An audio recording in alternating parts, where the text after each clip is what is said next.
दोस्तों तो कैसे हैं आप सब। आप सभी का ऑल गुड चैनल पे स्वागत है। दोस्तों आज हम आपके लिए एक बहुत ही इम्पॉर्टेंट टॉपिक लेकर के आए हैं जो कि 99% लोग इसके बारे में नहीं जानते होंगे। तो चलिए शुरू करते हैं। दोस्तों हम सभी ने कभी ना कभी तो फेडरलिज्म शब्द को जरूर सुना होगा।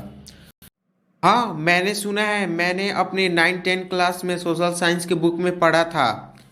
तो फिर आप ये भी जानते होंगे कि फेडरलिज्म का मतलब क्या होता होगा। हाँ, फेडरलिज्म का मतलब होता है government more than one level या division of power between state and central. तो आप यह भी जानते होंगे कि इंडिया एक फेडरल स्ट्रक्चर कंट्री है। अब मैं इसे जानता हूँ, मैंने अपने स्कूल में सोशल साइंस के बुक में इसके बारे में पढ़ा था। पर आप फंस गए। कैसे? मैंने सारे जवाब सही दिए हैं।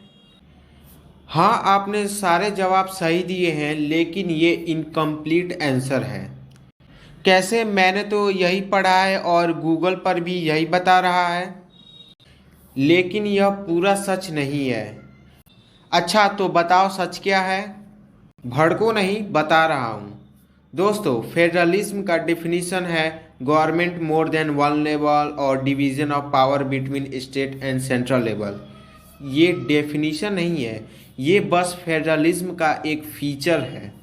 बस हमें समझाने के लिए ऐसा एक डेफिनीशन बोल दिया जाता है। और ना ही इंडिया पूरी तरह फेडरल स्ट्रक्चर कंट्री है। India federal structure with unitary bias country है। मतलब कि ये कुछ फीचर्स फेडरल स्ट्रक्चर के फॉलो करता है और कुछ फीचर्स यूनिटरी स्ट्रक्चर के। तो चलिए हम अब डिफाइन करते हैं। हाँ तो करो, इसलिए तो आए हैं हम। तो अब फेडरलिज्म का फीचर्स जानते हैं। पहला, distribution of power between state and centres. दूसरा, सुप्रीमेसी ऑफ कॉन्स्टिट्यूशन। तीसरा, रिटेन कॉन्स्टिट्यूशन। चौथा, डुअल सिटीजनशिप। पांचवा, रिजिडिटी ऑफ कॉन्स्टिट्यूशन। छठा, अथॉरिटी ऑफ कोर्ट्स। सातवां, state and centres have equal power. आठवां, separate constitution for member of states.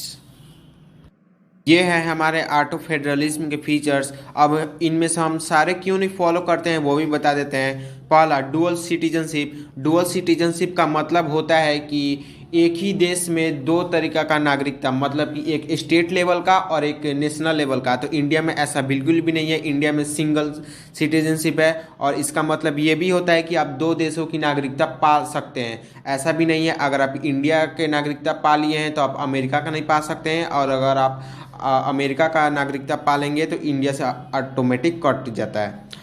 दूसरा, rigidity of constitution, मतलब constitution इस देश को चलाने में काफ़ी मुश्किलें पैदा करता है, या फिर हमारे देश के संविधान में कुछ नया बदलाव करने में भी तकलीफ़ें देता है। तो ऐसा बिल्कुल नहीं है, हमारा कॉन्स्टिट्यूशन बहुत ही सरल है, जिसकी वजह से हम आसानी से अपनी ज़िंदगी बिताते हैं। बहुत ही हमारा सरल कॉन्स्टिट्यूशन है।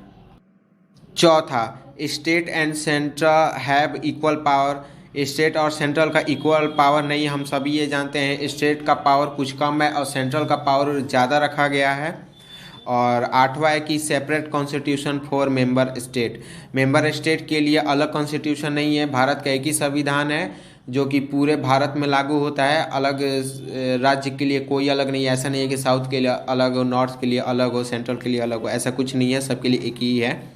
तो फिर आपके मन में ऐसा सवाल आया होगा कि कौन सा देश है जो कि ट्रूली फेडरल स्ट्रक्चर देश है। वो है अमेरिका है। वहाँ पे सब कुछ फॉलो होता है, वहाँ पे डुअल सिटीजनशिप भी है, वहाँ का कॉन्स्टिट्यूशन काफ़ी जटिल भी है, और क्या कहा जाता है वहाँ का सिर्फ इक्वल पावर भी डिस्ट्रीब्यूट हो चुका है स्टेट एंड सेंटर में, और वहाँ पे सेपरेशन कॉन्स्टिट्यूशन फॉर स्टेट दिया गया है।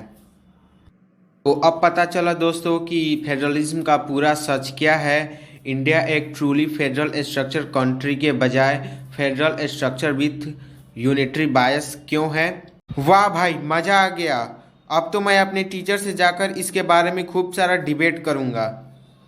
अरे रुको, ऐसा मत करना। जानकारी दी है तुमको ताकि तुम गलत फहमी में ना रहो और कोई आपको बेवकूफ़ ना बनाए, ठीक है। तो दोस्तों चलिए ठीक है, आज के लिए ये टॉपिक हम यहीं पे ख़त्म करते हैं। मिलते हैं अगले वीडियो में, तब तक के लिए टाटा बाय बाय। और जाते जाते चैनल को सब्सक्राइब कर दीजिए, वीडियो को लाइक और शेयर बहुत सारा करिए। Thank you.